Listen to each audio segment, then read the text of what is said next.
Hello అండి, అందరు ఎలా ఉన్నారు? మంచిగా ఉన్నారా? నేను మీ Manasa. Welcome to my channel. ఈరోజైతే నాగుల పంచమి కాబట్టి ప్రొద్దున్నే లేచి పని చేసుకుంటేనే మా పాపను పట్టుకున్న పని అయితే తీరుతుంది. ఇంకా మా పాపనైతే లేవలేదు. రోజు మమ్మీని నీతోనే లేస్తా అని అన్నట్టయితే లేస్తుండే. ఈరోజైతే ఎందుకో లేవలేదు. ఇంకా నేనైతే ఇక డ్యూటీకి అయితే ఎక్కిన. నీకేం డ్యూటీ అక్క అని అనుకుంటారు కావచ్చు. నాకైతే ఇదే పెద్ద డ్యూటీ.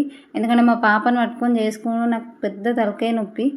పాప లేసే వరకు అయితే నేను తొందర పని చేసుకోవాలి, లేకపోతే లేచిందంటే అస్సలు పని చేసుకొనియది. నేనైతే ఇక్కడ లేచిన వాళ్ళు ఫస్ట్ అయితే ఇల్లు అవి తుడిచి బయటనైతే కడుక్కొని ఇంట్లోనైతే మొత్తం తుడుచుకున్నా, గచ్చి అయితే తుడిచిన. ఇక్కడనైతే కడప కడిగి ముగ్గు అయితే వేసుకుంటున్నా. ఇక ముగ్గేసి బయట అయితే ముగ్గేస్తున్నా. ఇక ఏదో నాకు వచ్చిరాని ముగ్గులు అయితే వేస్తా, బాగాలేకపోతే ఏమనుకోకండి. కింద ఫ్లోర్ మొత్తం వైట్ ఉంది ఏబట్టి నా ముగ్గు అయితే కనిపిస్తలేదు. బాగానే వచ్చింది ఈరోజు ముగ్గు.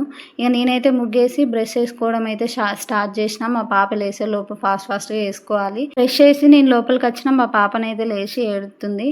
ఇందుకే ఈమె ఇట్లా తిరుగుతుందని, ఈమెతోనే నా పని అంతా అయిపోతుందని నేను ఈమె లేచే వరకే పని చేసుకుంటా. ఇక లేడీకి లేచిందే పరగన్నట్టు ఇక లేచింది ఉరుకుతుంది. ఒక్క కాడ అస్సలే ఆగదు. ఈమెను పట్టుకోవడానికే నాకు అస్సలు పని అంతా అక్కడనే ఉండిపోతుంది. ఇక లేచుడే అంగడి స్టార్ట్ చేసింది. అక్కడ ఏదో కవర్ కనిపిస్తే ఓపెన్ చేయమని వచ్చి నా దగ్గరకు వచ్చి ఏడుతుంది. నేను ఓపెన్ చేసి ఇచ్చిన వాళ్ళు అందులో ఉన్నట్టు ఎట్లా చూస్తుంది చూడండి అసలు. మా పాప వేషాలు చూసేసరికి నాకైతే వాటర్ అయితే గాయనాయి. ఇక వాటర్ అయితే తీసుకొని నేనైతే స్నానం చేసి వచ్చిన. ఇక కిచెన్ డ్యూటీ అయితే ఎక్కాలి. మా పాప చూసిరా నా చుట్టే ఎట్లా తిరుగుతుందో, నన్ను అసలు పని చేసుకొనియది. ఇక నేనైతే బొట్టు పెట్టుకుంటున్నా. బొట్టు పెట్టుకున్న వాళ్ళే ఇక నేనైతే కిచెన్ డ్యూటీకి అయితే ఎక్కేసిన. ఇక్కడనైతే నాకు ఎంత పని ఉందో. ఈరోజైతే కాకరకాయ ఫ్రై చేయమన్నాడు మా ఆయన. కాకరకాయ ఫ్రై చేద్దామని స్టార్ట్ చేసిన. ఇక ఫస్ట్ అయితే బియ్యం అయితే సాట్లో పోసుకొని మంచిగా చెరుక్కొని గంజులో పోసి ఇక నేనైతే కడుక్కుంటున్నా. కడిగి మంచిగా 2 times కడిగి స్టవ్ పైన అయితే పెట్టేసిన. ఇక రైస్ అయితే పెట్టేసి ఇక నేనైతే కాకరకాయలు కట్ చేయడం అయితే స్టార్ట్ చేసిన. ఈ కాకరకాయలు కట్ చేయడమే పెద్ద టాస్క్ అసలు. నాకు ఒక్కొక్కసారి కూరగాయలు ఏం కట్ చేయకుండా వండే కూరలు ఉండే బాగుండు అని అనిపిస్తుంది. కట్ చేయడం అంటేనే నాకు అస్సలు నచ్చది. అక్కడ నిల్చొని కట్ చేస్తూ ఉంటే ఈ మెడలు నొస్తాయి అసలు. మధ్యలో ఇట్లా అన్నం అయితే కలుపుకుంటూ కాకరకాయలు అయితే కట్ చేసిన మొత్తం. ఇప్పుడు ఈ కట్ చేసిన కాకరకాయలు అన్నీ అయితే ఒక గంజులో తీసుకొని సాల్ట్ అయితే వేసి కలిపి పెట్టుకుంటున్నా. సాల్ట్ ఎందుకంటే ఈ కాకరకాయలలో సాల్ట్ వేసి కాసేపు అట్లా అర్ధగంట సేపు అట్లా పక్కకి పెడితే ఇందులో ఉన్న చేదంతా తీసేయచ్చు. ఆ గంజి అయితే పక్కకెట్టి ఇప్పుడైతే కర్రీలోకి కావాల్సిన పచ్చిమిర్చి, కరివేపాకు, ఆనియన్ ఇవైతే అన్నీ కట్ చేసుకుంటున్నా. ఇవన్నీ కట్ చేసుకొని ఇప్పుడైతే కర్రీ వండడం అయితే స్టార్ట్ చేయాలి. ఈరోజు నాగుల చవితి కదా, మీలో ఎంతమంది పుట్టలో పాలు పోసొచ్చిరో ఒకసారి అయితే కామెంట్లో చెప్పండి. నేను కూడా ఈసారి పోసొచ్చేది ఉండే, అసలు నాకు వీలు కాలేదు. ఎందుకంటే మా పాలలు చనిపోయిరుండే, మాకైతే ముట్టుడు అంటే మేము గంగ స్నానానికి పోయి రాలేదు ఇంకా, అందుకే నేనైతే పోలేదు. అసలు పోసొచ్చేది ఉండే. మాకు ఇక్కడ పోచమ్మ టెంపుల్ దగ్గరనే ఉంటుంది. ఇక్కడ నాగదేవత పుట్ట అయితే ఉంటుంది. అక్కడికి ఎక్కడి నుండో చాలా మంది వస్తారు. అసలు మబ్బుల 4 నుండెళ్ళే వెళ్ళిపోతారు పుట్టలో పాలు పోయడానికి. అందరూ పోతా ఉంటే నాకైతే చూడడానికి మస్తు బాధ అనిపించింది. మా పాప నేను ప్రెగ్నెంట్ కాకముందు అయితే మొక్కుకున్నా మా పాప గురించి. నేను ప్రెగ్నెంట్ అయితే ఇక్కడికి వచ్చి పాలు పోస్తా అని. ఈసారి పోసేది ఉండే కానీ అస్సలు మిస్ అయిపోయింది. నెక్స్ట్ ఇయర్ వరకన్నా పాలైతే పోసి మొక్కైతే ఒడ్డెక్కించుకోవాలి. లేకపోతే ఇక్కడ నాగదేవత బాగా పవర్ఫుల్. ఏం కాకముందే మొక్కైతే తీర్చేసుకోవాలి. లాస్ట్ ఇయర్ పోద్దామంటే నేను ఇక్కడ లేనప్పుడు అక్కడ మా సొంత ఊర్లో ఉన్నా. అక్కడ పుట్టల పాలు పోసినా కానీ ఇక్కడ మొక్కిన కదా, ఇక్కడ మొక్కుకున్నా, ఇక్కడ పోయాలి, ఇక్కడ మొక్కు తీర్చుకోవాలని నాకైతే అట్లే ఉంది మనసులో. ఇక్కడ ఎప్పుడు తీరుతుందో, ఎప్పుడు పోయి పోసొస్తానో చూడాలిగా. ఇప్పుడు పుట్టలో పాలు పోయని వాళ్ళైతే రాఖీ పౌర్ణమి రోజు కూడా పోస్తారు. ఆ రోజు వరకు అయితే గంగ స్నానానికి పోయొచ్చి పాలైతే పోసి రావాలి. ఇది ఇక్కడ అన్నం అయితే అయింది. ఈ అన్నం అయితే దించి పక్కకెట్టి ఇప్పుడైతే కర్రీ వండడం అయితే స్టార్ట్ చేయాలి. ఈ కాకరకాయల్లో ఆ రసం చేదు తీసేయడానికి అయితే నా బలం అంతా యూజ్ చేసినా కూడా నాతో కాలే.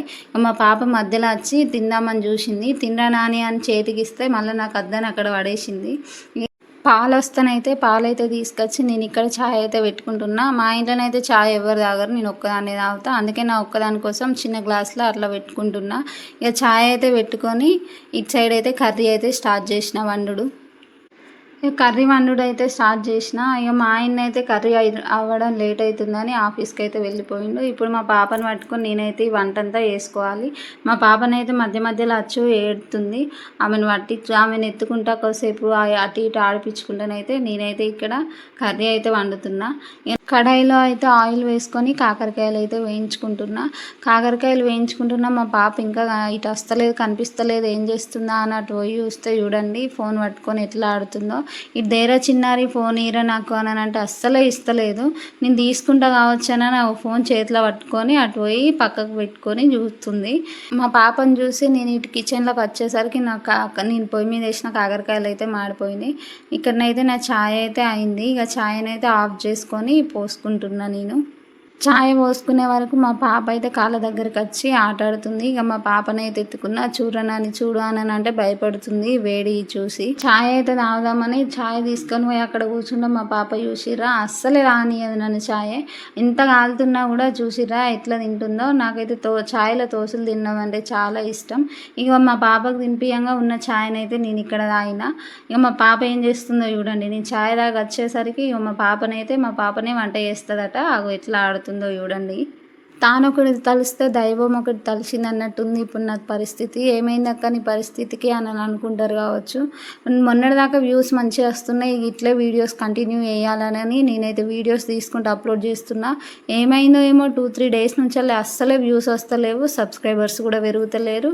అసలు ఏమైందో ఏమో అర్థం అవుతలేదు. ఇక నేను ఏదైనా గట్టిగా అనుకున్నా అంటే అది అయ్యేదాకా నేను చేస్తూనే ఉంటా. ఇప్పుడైతే అది వ్యూస్ రాకపోని నేనైతే వీడియోస్ తీసి అప్లోడ్ చేద్దామని అయితే వీడియోస్ అయితే తీసి అప్లోడ్ చేస్తున్నా. ఎందుకో కానీ మన సొంత వాళ్ళు, మనకు తెలిసిన వాళ్ళే మనకు సపోర్ట్ చేయరు సరిగ్గా. అది ఎందుకో అర్థం కాదు. వాళ్ళు వేసి ఒక్క సబ్స్క్రైబర్, ఒక్క లైక్తోనే మనం ఫేమస్ అయిపోతాం కావచ్చు అనుకుంటారు కావచ్చు నాకు తెలిసి. కొందరు ఆడవాళ్ళు అయితే ఇంట్లో పని అంతా చేసుకొని పిల్లల్ని చూసుకొని జాబ్లకు కూడా వెళ్ళిపోతారు. వాళ్ళు ఎట్లా చేస్తారో అని నాకైతే అర్థమే కాదు. నాకు ఇక్కడ ఈ వంట చేసి మా పాపను చూసుకునే మస్తు కష్టం అవుతుంది. మస్తు అల్లరి చేస్తుంది అసలు. ఇంకా రానైతే ఘోరంగా అల్లరి చేస్తుంది. నాకైతే ఆమెను తట్టుకోవడం అయితేనే లేదు. నేను ఇక్కడ వంట చేసినంతసేపు నా కాళ్ళ దగ్గరనే ఏడ్చుకుంటా ఆడింది. ఏమైంది ఏటో సప్పుడు లేదు, ఏటో పోయిందని హాల్లోకి వచ్చి చూసేవరకు చూడండి కుంకుమ మొత్తం పడేసింది. ఇక సైలెంట్గా ఉన్నదంటే ఏదో ఒక సుండి పని చేస్తున్నట్టే. ఆ కుంకుమ డబ్బా మూత తీసింది, మొత్తం పడేసింది. ఇక ఆమెకైతే డ్రెస్ చేంజ్ చేసి నేనైతే ఎత్తుకొనే ఉన్నా. ఇక వదిలేసింది అనుకో ఇల్లంతా అంగడి చేస్తుంది, మళ్ళీ అదంతా నేను చదువుకోలేక చావాలి. ఇక ఆమెనైతే ఎత్తుకొని నేను ఇక్కడ వంట చేస్తున్నా. ఆమెకు తినిపిద్దామని అయితే అన్నం వేస్తుంటే చూడండి అప్పటి నుండే ఏడుపు స్టార్ట్ చేసింది. ఇక అన్నం కలపంగానే ఏడుస్తుంది ఆల్రెడీ. ఇక కింద దించి అన్నం తినిపిస్తా పట్రా చిన్నారి అంటే చూసిరా ఎట్లా ఏడుతుందో. నాకు వద్దు అనుకుంటా నూకెత్తుంది నన్ను. మా ఆయన అయితే ఆఫీస్కి అయితే వెళ్ళిపోయిందని చెప్పిన కదా. ఇక మళ్ళీ ఫోన్ చేసి వంట అయిందా, నేను వేరే సైడ్ పోవాలి, వంట అయితే నేను తినిపోతానని అయితే ఫోన్ చేసిండు. అందుకే ఇక్కడనైతే తొందరగా వంట చేస్తున్నా. ఇక ఆయన వచ్చే వరకు వంటనైతే వేసి ఉంచాలి. ఎందుకంటే ఆయన పోయి ఇప్పటికే బాగా టైం అవుతుంది. ఈ కాకరకాయలు వేయించుకొని వండేసరికి నాకు మస్తు టైం పట్టింది అసలు. ఇక్కడ కర్రీ అయితే అయింది. 5 నిమిషాలు కింద దించినందుకు ఏడ్చుకుంటూనే ఉంది. ఇక కొత్తిమీర పొడి అయితే వేసి కరివేపాకు అయితే వేసి ఇక మంచిగా కలిపి అయితే ఇక్కడ స్టవ్ అయితే క్లీన్ చేసుకుంటున్నా. మీలో ఎంతమంది స్టవ్ మీద వంట చేసుకుంటా మొత్తం క్లీన్ చేసుకుంటారో నాకు కామెంట్ చేయండి. నాకైతే అంతే, కొంచెం చెత్తగా ఉన్నా కూడా అస్సలు నచ్చదు. మళ్ళీ వెంటనే క్లీన్ చేసుకుంటా. ఇక క్లీన్ చేసుకొని స్టవ్ అయితే ఆఫ్ చేసేసి మా పాపకైతే అన్నం తినిపించి స్టార్ట్ చేసిన. అవి చూసిరా వాటర్తో ఆడుకుంటూ తింటుంది. మా పాపనైతే వట్టిగా తినది. ఇప్పటికి 2 డ్రెస్సులు చేంజ్ చేసిన, మళ్ళీ ఈ డ్రెస్ కూడా నాటుకుంది. అన్నం తినిపించుడు అయితే అయింది. ఆమెకైతే స్నానానికి వాటర్ అయితే పెడుతున్నా. ఇక నేను వాటర్ పెట్టేలోపు మా ఆయన అయితే వచ్చిండు. ఇక మా ఆయన కోసేపు ఆడిపించి ఇక అట్లా ఫోటోలు తీసి స్పెట్స్ పెట్టి మా ఆయన అయితే ఆడిపించిండు. ఇక మా ఆయన పోతున్నాను మా పాప చూసిందా ఎట్లా ఎడుతుందో. అస్సలే పోనిత్తలేదు మా ఆయన్ని. ఇక చూసిరా నేను ఎత్తుకుంటే నా దగ్గర అస్సలే ఉండలేదు, ఏడుతుంది. వాళ్ళ పప్ప పోతుందని బాయ్ అయితే చెప్తుంది. ఇక అటు మా ఆయనకైతే బాయ్ చెప్పి ఇటు వచ్చే వరకు మా పాపకైతే వాటర్ అయితే కాయినాయి. వాటర్ అయితే బంద్ చేసి మా పాపకైతే స్నానం పోషణలు చూసిరా మా పాప ఎంత క్యూట్గా ఉందో. మీకు కూడా క్యూట్గా అనిపిస్తే ఇట్లా ఒక లైక్ చేయండి. ఇక మా పాపనైతే పడుకోబెట్టి ఆమెకైతే బొట్లు పెడుతున్నా. నేను దాదాపు ఎప్పుడు పెట్టా బొట్లు, ఈరోజు వీడియో తీస్తున్నా అని పెడుతున్నా. ఎప్పుడు వీడియో కోసమే పెడతా. చిన్నప్పుడు అంటే పెట్టినా కానీ ఇప్పుడు కొంచెం తక్కువ చేసిన బొట్లు అయితే. ఇక ఆమెనైతే రెడీ చేసి ఆమెకి ఆయిల్ అయితే పెట్టి ఇక నేను మా పాపనైతే మంచిగా పౌడర్ వేసి రెడీ చేసి పడుకోబెట్టిన. అవును పౌడర్ వేయంగా ఎట్లా మెసులుతుందో చూసిరా. ఆమెనైతే పడుకోబెట్టి ఇక నేనైతే అన్నం తినడానికి ప్లేట్లనైతే వేసుకున్నా. ఇక రైస్ పెట్టుకొని కొంచెం కాకరకాయ ఫ్రై చేసుకొని తింటే మస్తుంది. కాకరకాయ ఫ్రై అయితే మంచిగా సెట్ అయింది. మా ఆయనకు కూడా బాగా నచ్చిందని అన్నాడు. అండి నా మార్నింగ్ రొటీన్. మీకు కనుక ఈ వీడియో నచ్చితే ప్లీజ్ లైక్ చేసి షేర్ చేసి సబ్స్క్రైబ్ చేసుకోండి. ఇక కాకరకాయ ఫ్రై అయితే సూపర్ సెట్ అయింది. Okay bye.